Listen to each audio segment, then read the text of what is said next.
আমি মা হয়েছিলাম 42 বছর বয়সে। 42 বছর বয়সে মা হয়েছি বলাটা বোধহয় ঠিক হলো না, বরং বলা যেতে পারে আমি মা ডাক শুনেছিলাম 42 বছর বয়সে। আমার ছেলে সেদিন আমাকে প্রথম মা বলে ডাকলো। সেদিন ওর বয়স 8 বছর। কি যে ভালো লেগেছিল সেদিন বলে বোঝাতে পারবো না। প্রতিটা মেয়ের জীবনেই এই মা ডাক শোনাটা পরম তৃপ্তির।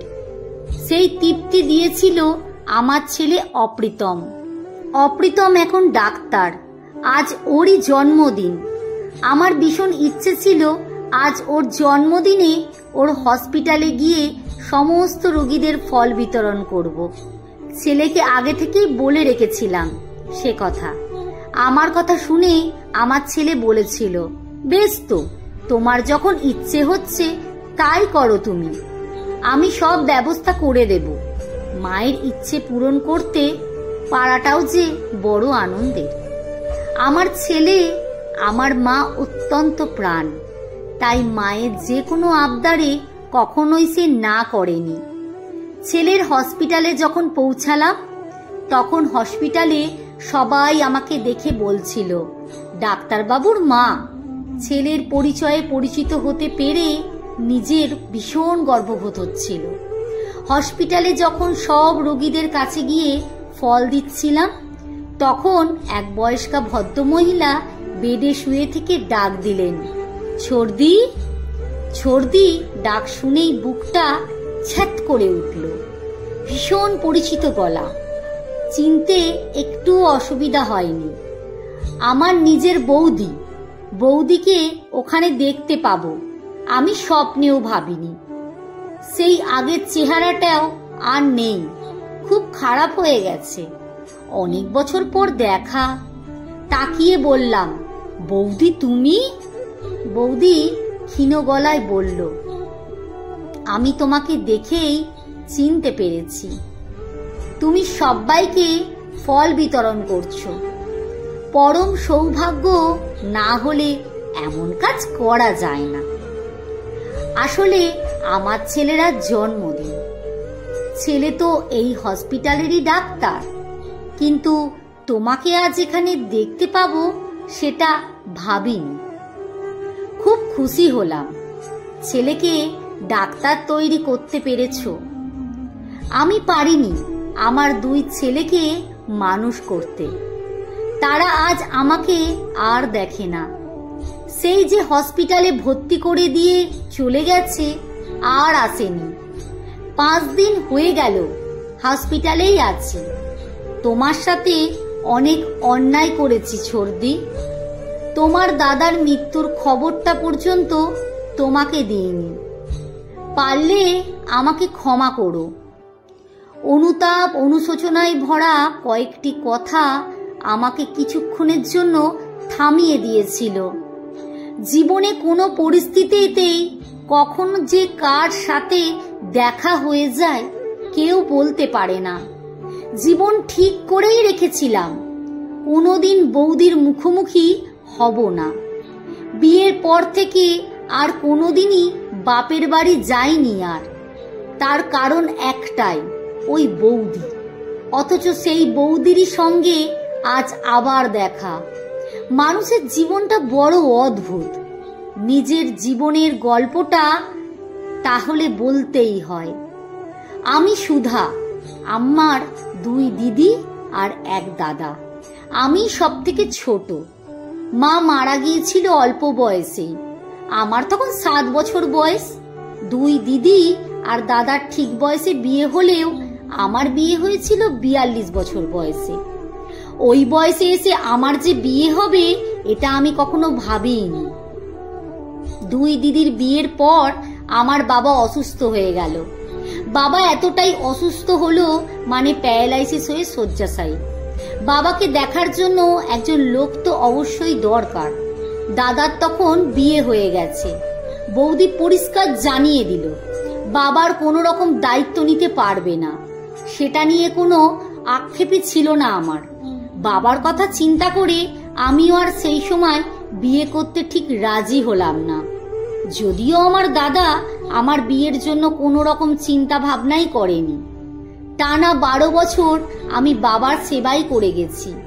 বাবা মারা যাবার পর থেকে আমার সঙ্গে অশান্তি শুরু হলো বৌদির। বলল, নিজের রাস্তা নিজে দেখো, তোমাকে আমাদের সংসারে রাখতে পারবো না। ওই বয়সে এসে কোথায় রাস্তা দেখবো ভাবলেই চোখ থেকে জল আসতো।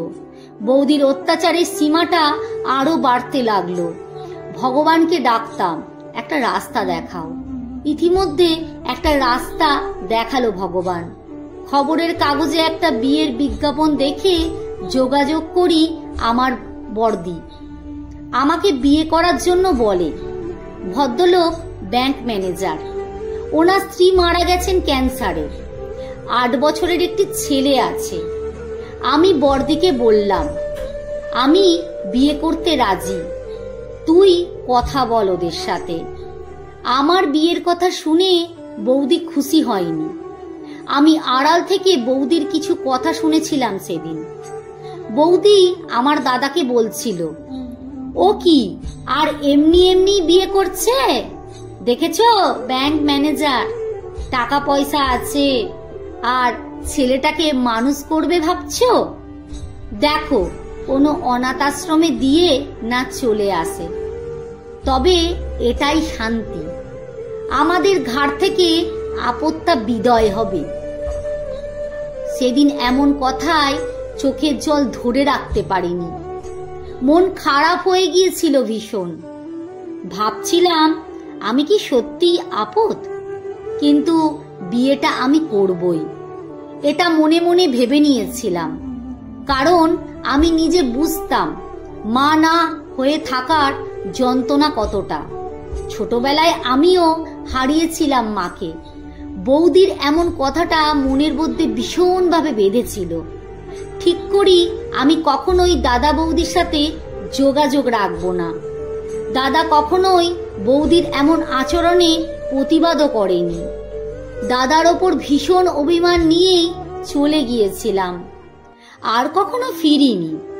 দাদা বৌদি আর আমার সাথে যোগাযোগও রাখেনি। বিয়ের পরবর্তী জীবনটা আমার আনন্দের, যাকে বলে পরম পাওয়া। 42 বছর বয়সে বিয়ে হয়ে যখন ওই বাড়িতে গেলাম, দুজন মানুষ তার মাকে খুঁজে পেয়েছিল। একজন আমার ছেলে, আর একজন আমি নিজেই। আমাকে মা বলে ডাকতে থাকলো অপু। অপ্রতিম ওর নাম হলেও ওকে আমি অপু বলেই ডাকতাম। আর আমিও মা পেলাম আমার শাশুড়ি মাকে পেয়ে। কত বছর যে মা বলে ডাকিনি, সেই মায়ের অভাব পূরণ করলো আমার শাশুড়ি মা। কখনো মনে হয়নি উনি আমার শাশুড়ি, মনে হতো আমার নিজের মা। এতটাই ভালো মানুষ ছিলেন। এইভাবেই আস্তে আস্তে মায়ার বাঁধনে সবার সাথে জড়িয়ে নিলাম। আজ আমি অপুর মা।